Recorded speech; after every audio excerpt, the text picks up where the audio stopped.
enlarge this image. President Donald Trump talked about expanding health coverage options for small businesses in a Rose Garden gathering at the White House in June. El Drago, Bloomberg, Getty Images. Hide caption toggle caption. El Drago, Bloomberg, Getty Images. While many Capitol Hill Republicans would like to avoid another public debate about whether to repeal the Affordable Care Act, President Donald Trump and his appointees keep bringing it up, promising their own health plan that would be phenomenal and make the GOP the party of healthcare. "We're actively engaged in conversations on what to do," Medicare Chief Seema Verma said last month. Trump advisor Kellyanne Conway has indicated a healthcare announcement might come in September. Behind the pronouncements lies a dilemma, whether or not to stray beyond efforts underway to improve the nation's healthcare system, loosening insurance regulations, talking about drug prices and expanding tax-free health savings accounts, to develop an overarching plan. For the White House, it's a fraught decision. A comprehensive plan could serve as a lightning rod for opponents. Conversely, not having a plan for replacing some of the most popular parts of Obamacare, such as its coverage protections for people with pre-existing medical conditions, could leave the GOP flat-footed if an administration-supported lawsuit now before the Fifth Circuit Court of Appeals were to invalidate the sweeping health law. "This is a real conundrum," says Dean Rosen, a Washington, D.C., health policy consultant who often advises Republicans. "There is a risk with action or inaction. No matter how the Fifth Circuit rules, its decision, which could come soon, is likely to be stayed while the issue heads to the Supreme Court. Such a delay would give the Trump administration time to flesh out a proposal if the appeals judges throw out the ACA.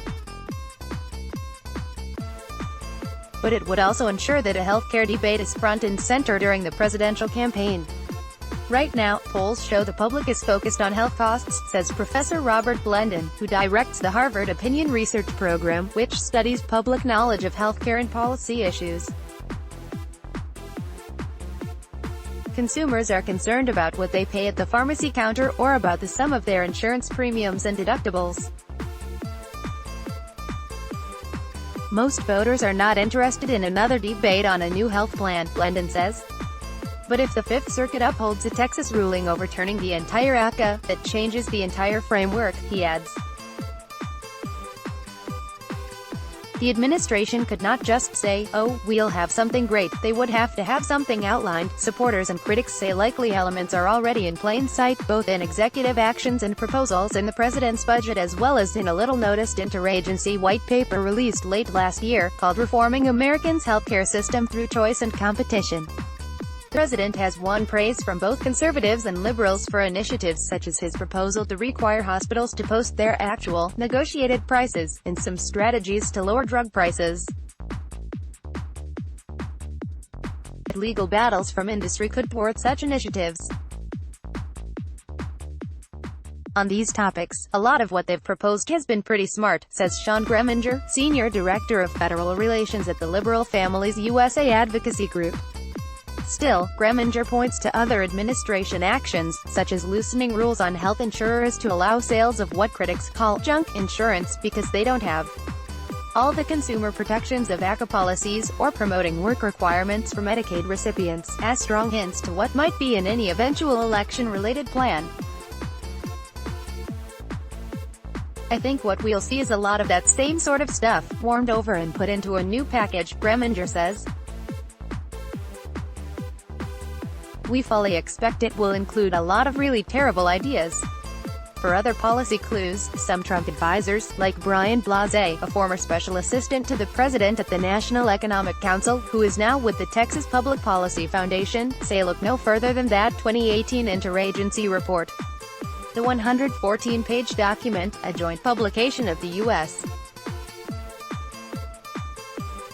Departments of Labor, Treasury and Health and Human Services, includes more than 24 recommendations that broadly focus on loosening federal and state regulations, limiting hospital and insurer market power, and prompting patients to be more price-conscious shoppers.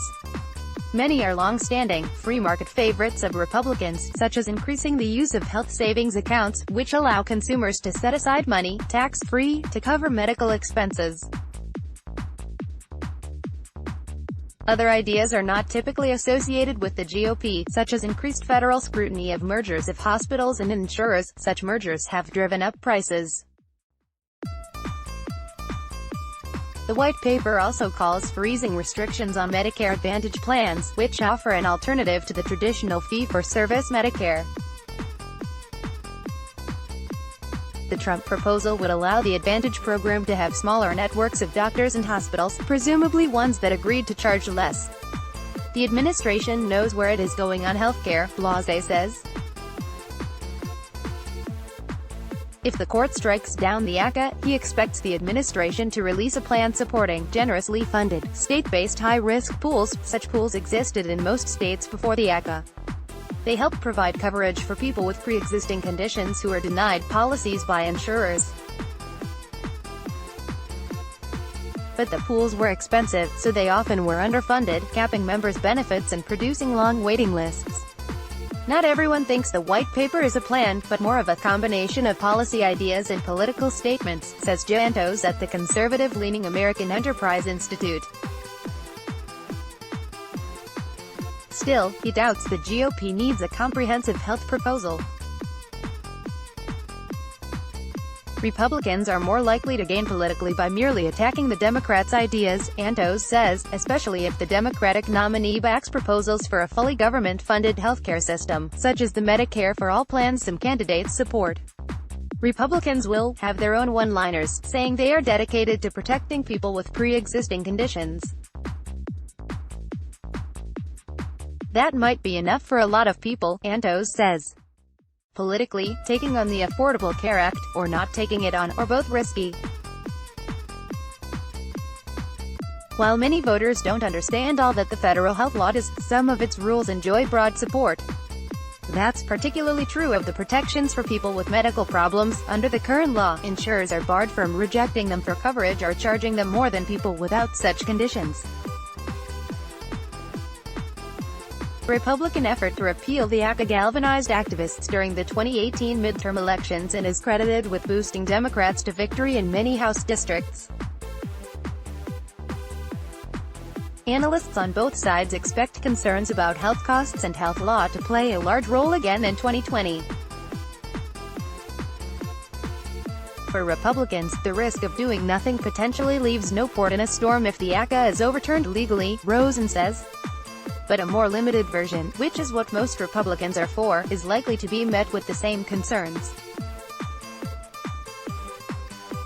No matter what the president says, it won't be enough for the Democrats. Opinion poll analyst Blendon says there is an additional unknown: which Democrat will win the nomination, and what type of coverage will she or he back? Even as the GOP is split on how to address healthcare concerns, so too are the Democrats.